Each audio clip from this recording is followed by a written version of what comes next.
Ha, Dafne ham keldi, xudo xolasa. 5 ta qopda keldi. 4 ta qopdagini hovuzga tashlaymiz. Kattasiga tashlaymiz. Inshaalloh baliqlarimiz bolalasa, mashlar bilan katta bo'ladi. 2 oylik, 3 oylik bo'lguncha. Undan keyin bismillah ketdi. Undan keyin oziqaga kiradi akalar. Og'zida chaynab beradi. Tanasidagi bir nimalarni yeydi. Yana ertanglari ko'p. Yana nima deydi? Xamir turish tashiydi, achitib tashiydi, o'shani yeydi baliqlari. Bo'lmagan gap akalar. Menga ustozim aytgani bo'yicha faqat mashi. Faqat mashi bilan katta bo'ladi akalar.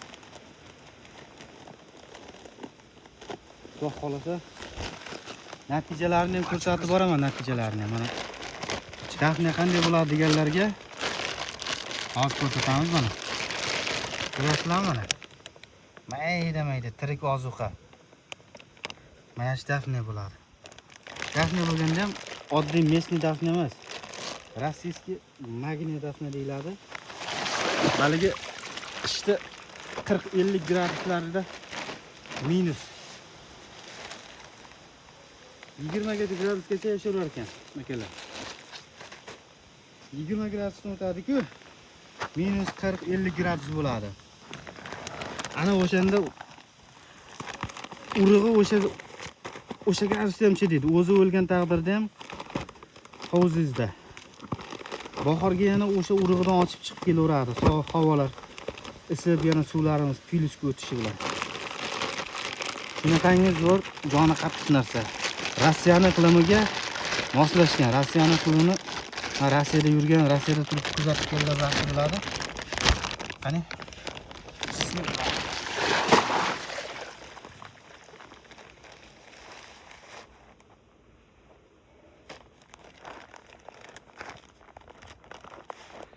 Kimda kim agar baliq boqmoqchi bo'lsa, lichinka ochirib katta qilmoqchi bo'lsa, mana shu Dafne kerak bo'ladi 100%. Boshqa yo'li yo'q akalar.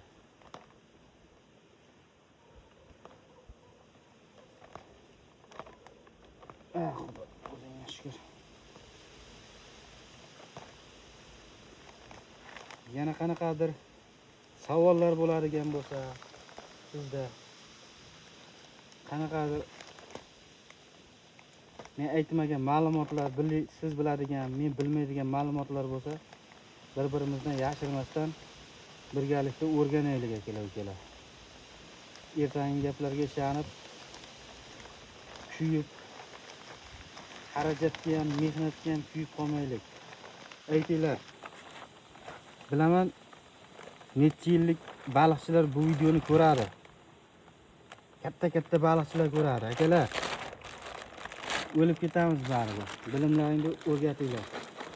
Ha, deb pul deb qo'rmasdan.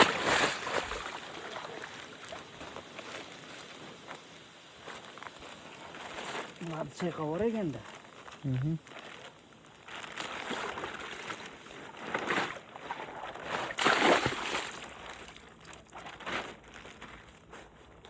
Kelyapti ashta-ashta, aylanib yuribdi.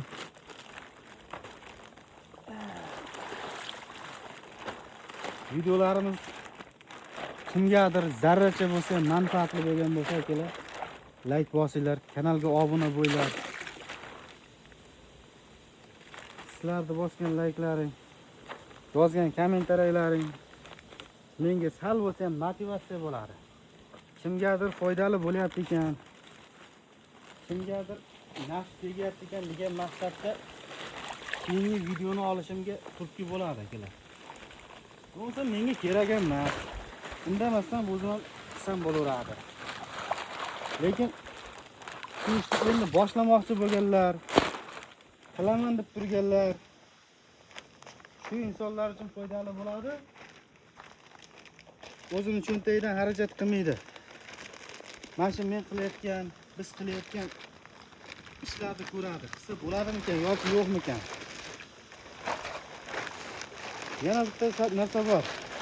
Eng birinchi o'rinda tavakkal qilish kerak, maqsad to'g'ri qilish kerak, oxirini o'ylamaslik kerak. Oxirini o'ylagan qahramon bo'la olmaydi. Salomat bo'lasizlar.